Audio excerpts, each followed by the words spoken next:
eleksyon. Pag hinintay po natin na umabot kayo ng Senado, ay isang taon na naman po yun.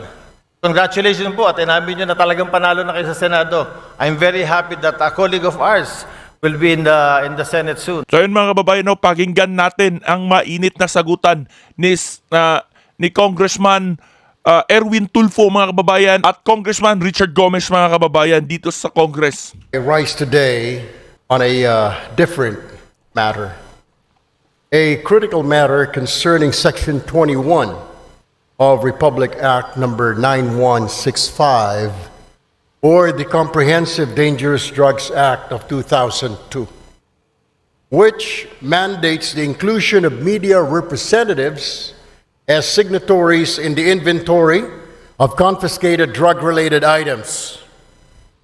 While this provision was crafted to enhance transparency in anti-drug operations, I submit that it is time for us to revisit and devolve this responsibility to better suited entities, Mr. Speaker.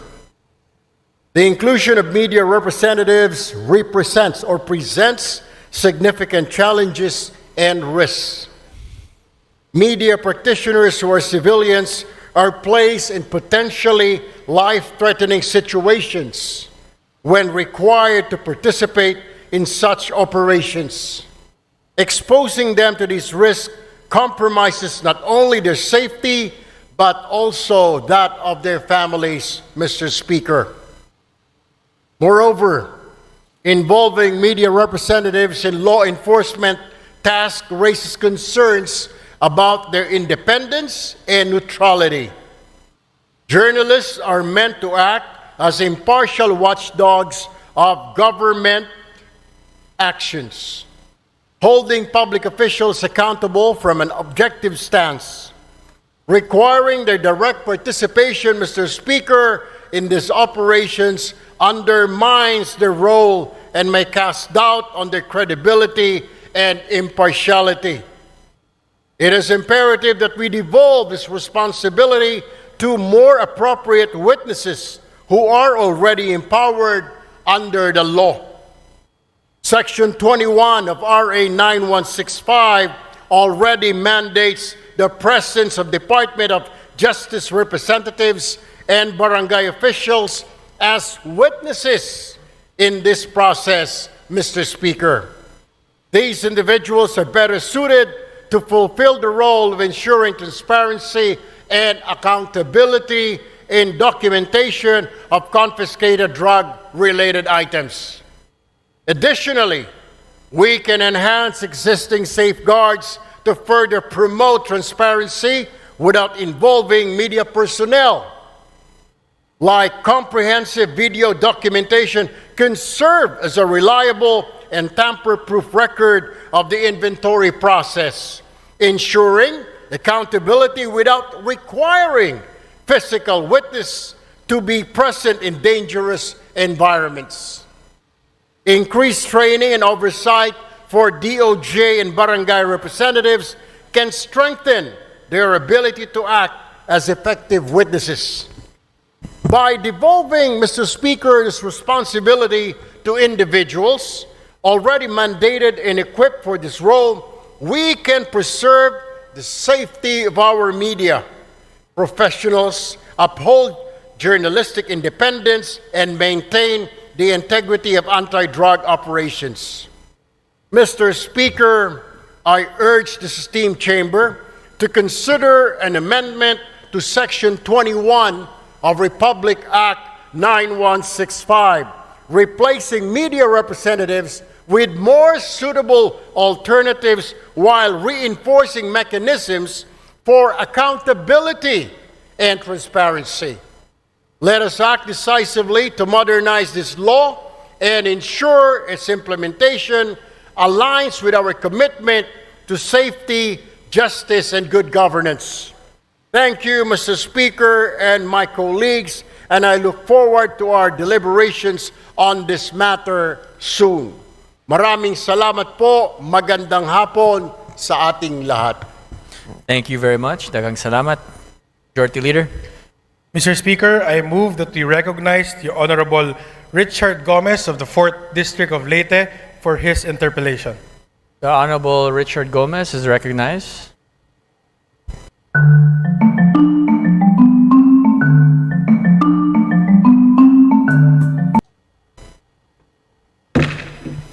Thank you, Mr. Speaker. Magandang hapon po sa inyo lahat.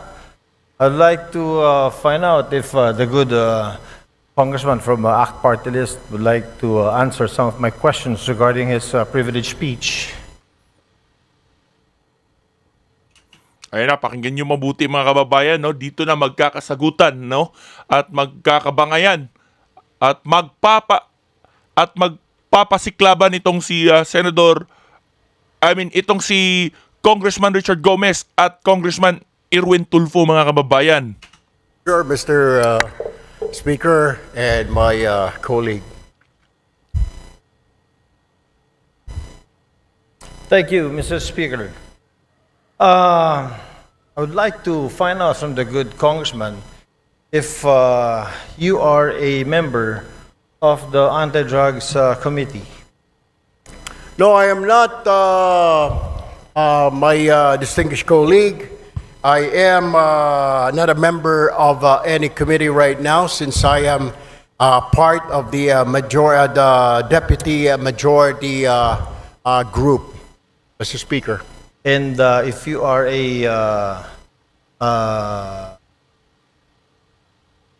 what were you again, Mr. Speaker? Deputy Majority Floor Leader, Mr. Speaker. Deputy Majority Floor Leader. I'm very sure, Mr. Speaker, that you know very well that the Committee on Anti-Drugs is very active on RA 9165. I am aware, Mr. Speaker. Oh, you are aware, Mr. Speaker. Thank you. If you're aware, Mr. Speaker, then what was the purpose of the privileged speech? I don't know if my distinguished colleague was present when I was mentioning an amendment on Section 21 of RA 9165, particularly exempting the media from being signatories in drug-related operations, particularly on confiscated items, Mr. Speaker. All right. So, Thank you. malinaw atong sinabi ni Erwin Tulfo, mga kababayan, no, na gusto niyang ilayo, no, yung mga media, kasi ngayon, mga kababayan, pag may mga drug-related na ginagawa ang ating kapulisan, lalo na halimbawa pag may mga bypass operation, kasi kinakailangan ang media, ay isa sila sa pinapipirma, mga kababayan, para mag-witness, no, sa ginawang operation. At yan yung pinupunto dito ni Erwin Tulfo na gusto niyang wag nang isali ang media para sa kanilang seguridad na rin. Thank you, Mr. Speaker. The reason why I wanted to ask the good gentleman is because, you know, RA 9165 was passed already in the last Congress. And during this Congress, it has also been amended. And in Section 21 of RA 9165, I don't know if the good gentleman is aware, the Deputy Majority Floor Leader is aware that Section 21 has been taken up. Can you repeat that, Mr. Speaker? Tagalogin ko po. Aware po ba tayo na yung Section 21 po, ito po ay tinitake up po dun sa amendments natin sa RA 9165 in the committee. Kaya nga po, Mr. Speaker, kailangan natin balikan at bilis-bilisan po ang problema po natin sa Kongreso. Kaya po tayo napupulaan ng mga kababayan natin. Napakarami natin mga batas na kailangang ayusin, subalit hindi po naaayos, kaya kailangan po natin bilis-bilisan. Kung ito po ay na-take up, sana po ay mabilisan pa para kaagad po ito ay ma-review at magawan po natin ang paraan dahil ito po ay kahilingan ng mga kasamahan po ng ating Fourth Estate, Mr. Speaker. Tama po. Napakaganda pong suggestion po niyan. Since kayo po ay malakas po sa Senado, baka pwede pong sila pong sabihan ninyo dahil wala po tayong counterpart sa Senado. Tapos na po tayo sa amendments natin. At yung pong privilege speech niyo kanina, pagtanggal po ng media, personalities, pag dumarating ang inventory time, pag mayroong bypass, wala na po sa provision. Ayun. Pagdating ho natin Ang pinupunto naman dito ni Congressman Richard Gomez, mga kababayan, ay tapos na ang Kongreso at ito'y nasa Senado na, mga kababayan, no? Nasa kamay na ng mga senador, no? Para ito'y pabilisin at aprubahan nga yung sinasabi nito, mga kababayan, na huwag niyang isali ang media sa pipirma, no? At magkakaroon pa ng responsibilidad pagdating ng mga inventory ng operasyon galing sa ating gobyerno, no? Or halimbawa mga bypass operation, mga kababayan. doon, Mr. Speaker, we will do that. But for now, we really have to look into this, maybe push on and convince our counterparts Tinawanan lang ni Richard Gomez itong si Erwin in Tulfo. the Senate to pass this law immediately. Matatagalan pa po tayo kasi dadaan pa po tayo ng eleksyon. Pag hinintay po natin na umabot kayo ng Senado, ay isang taon na naman po yun. Congratulations po at inamin nyo na talagang panalo na kayo sa Senado. I'm very happy that a colleague of ours will be in the Senate soon. Pero ibabalik ko lang po, Mr. Senator, na ito pong hinihiling ninyo na tanggalin natin or i-amend natin sa Provision 21 of RA 9165, matagal na po naming tinabaho ito sa aming komite at tinanggal po talaga po namin to.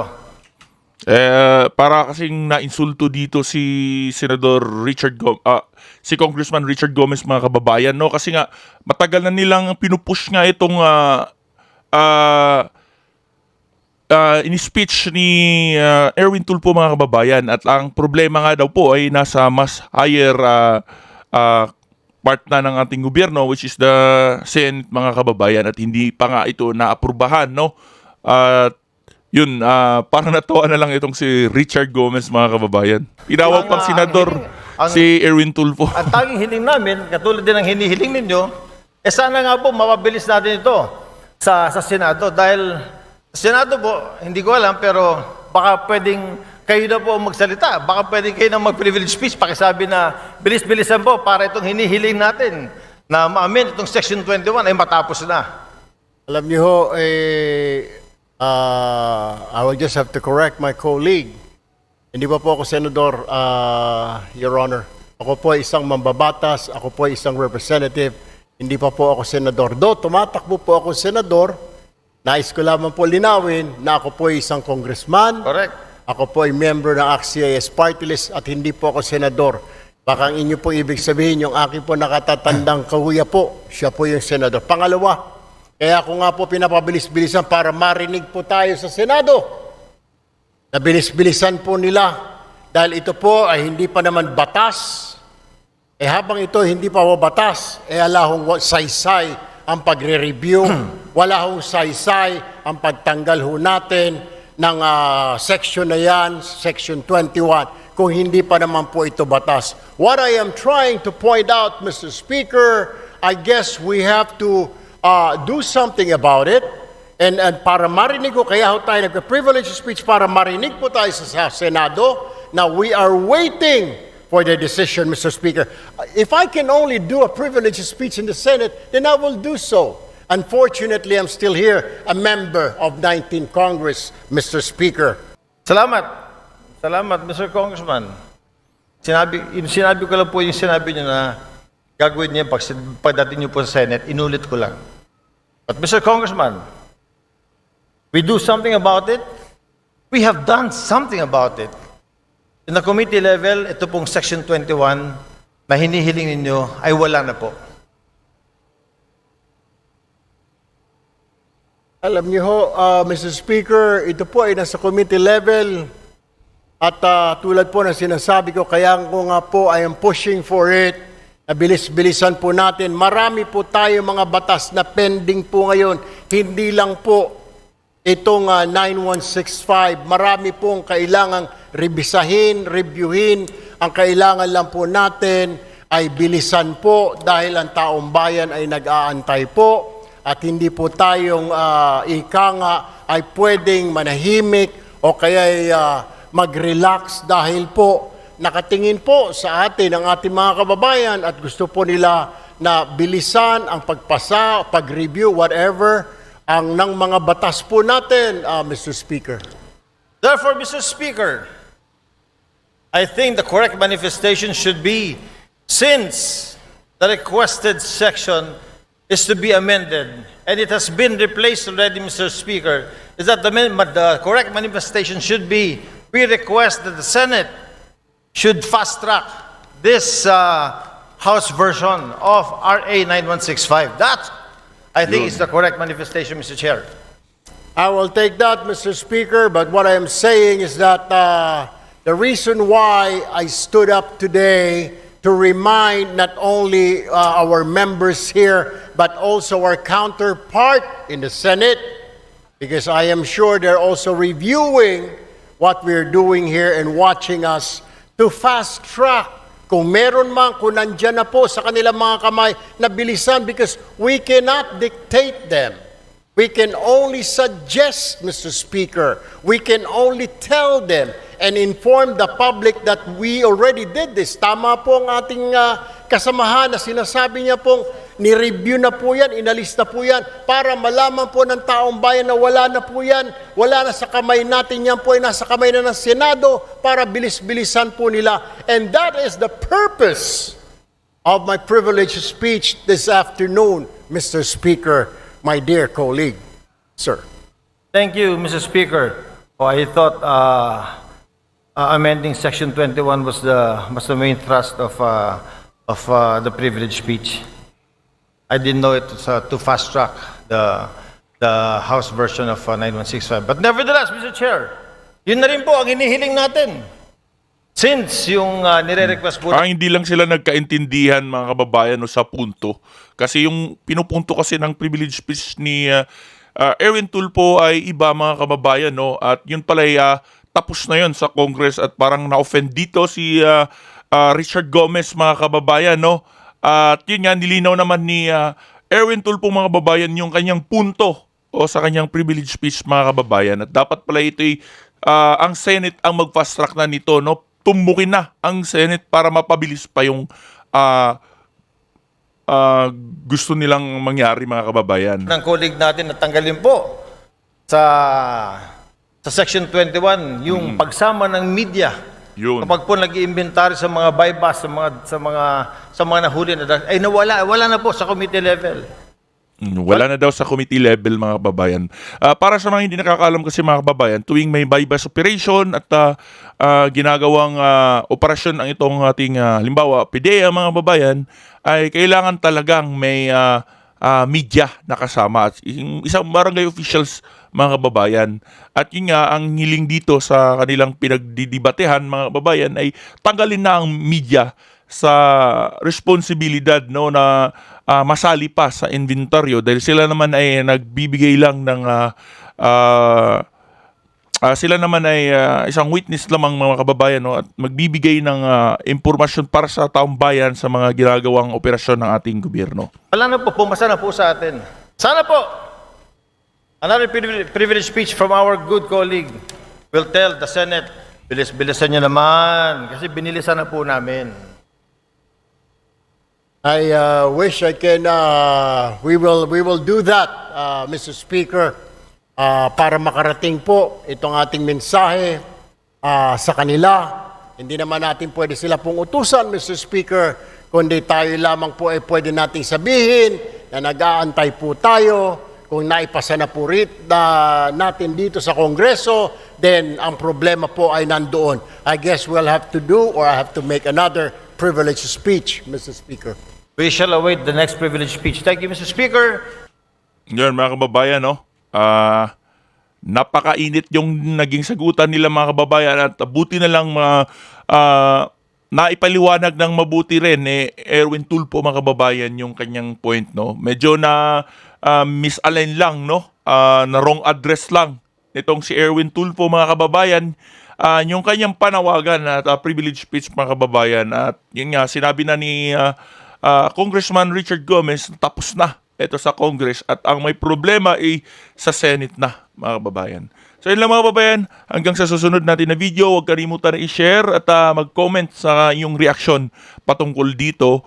At huwag kalimutan din na mag-subscribe kung bago ka pa lang dito sa ating YouTube channel na News Info PH.